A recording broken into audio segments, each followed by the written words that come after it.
एक समय की बात है, प्राचीन भारत की पहाड़ियों के बीच बसे एक छोटे से गांव में सुजाता नाम की एक महिला रहती थी। वह दूर दूर तक एक कुशल और दयालु वेश्या के रूप में जानी जाती थी। हालांकि उसका जीवन चुनौतियों और कठिनाइयों से भरा था। अपनी परिस्थितियों के बावजूद सुजाता के पास एक दयालु हृदय और अपने जीवन को सार्थक बनाने की गहरी लालसा थी। एक दिन गांव में खबर पहुंची कि पास ही एक महान आध्यात्मिक गुरु आए हैं। यह शिक्षक कोई और नहीं बल्कि सिद्धार्थ गौतम थे, जो बाद में बुद्ध के नाम से जाने गए।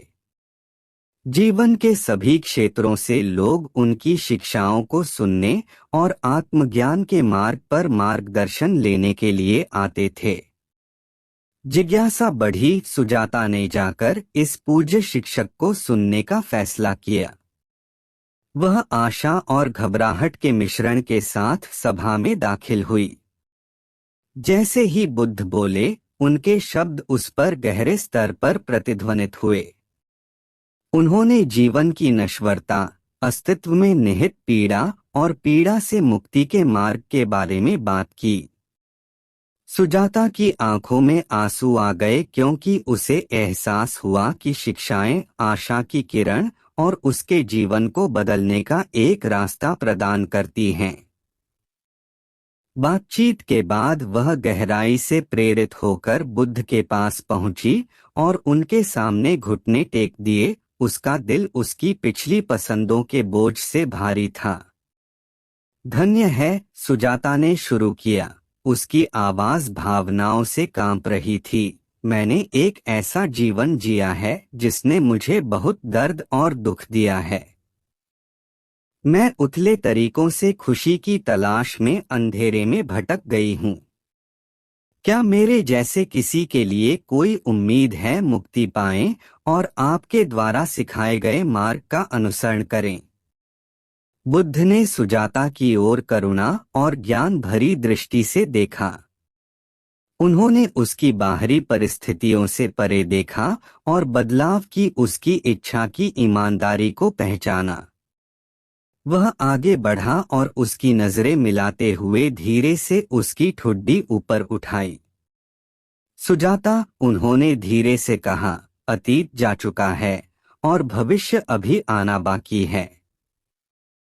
जो मायने रखता है वह वर्तमान क्षण और हमारे द्वारा चुने गए विकल्प हैं। आपके भीतर किसी अन्य की तरह ही परिवर्तन की क्षमता है। मुक्ति का मार्ग सभी के लिए खुला है, चाहे उनका अतीत कुछ भी हो। बुद्ध के शब्दों से प्रभावित होकर सुजाता ने अपने भीतर एक गहरा बदलाव महसूस किया। उसे एहसास हुआ कि वह एक अलग रास्ता चुन सकती है और नए सिरे से शुरुआत कर सकती है। नए दृढ़ संकल्प के साथ उसने अपने पुराने जीवन को पीछे छोड़कर बुद्ध की शिक्षाओं का पालन करने का संकल्प लिया। वर्षों तक सुजाता ने बुद्ध द्वारा सिखाए गए सिद्धांतों का परिश्रम पूर्वक अभ्यास किया। उन्होंने सचेतनता, करुणा और वास्तविकता की प्रकृति की गहरी समझ विकसित की। जैसे जैसे उसका आंतरिक परिवर्तन गहराता गया, उसकी बाहरी परिस्थितियां भी बदलने लगीं। उन्होंने अपना पूर्व व्यवसाय छोड़ दिया और सादगी और सेवा का जीवन अपनाया। सुजाता की कहानी गांव और बाहर के कई लोगों के लिए प्रेरणा बन गई। कठिनाइयों और विकल्पों से भरे जीवन से, जिसके कारण पीड़ा हुई, आत्मखोज और आंतरिक शांति तक की उनकी यात्रा ने बुद्ध की शिक्षाओं की शक्ति को प्रदर्शित किया।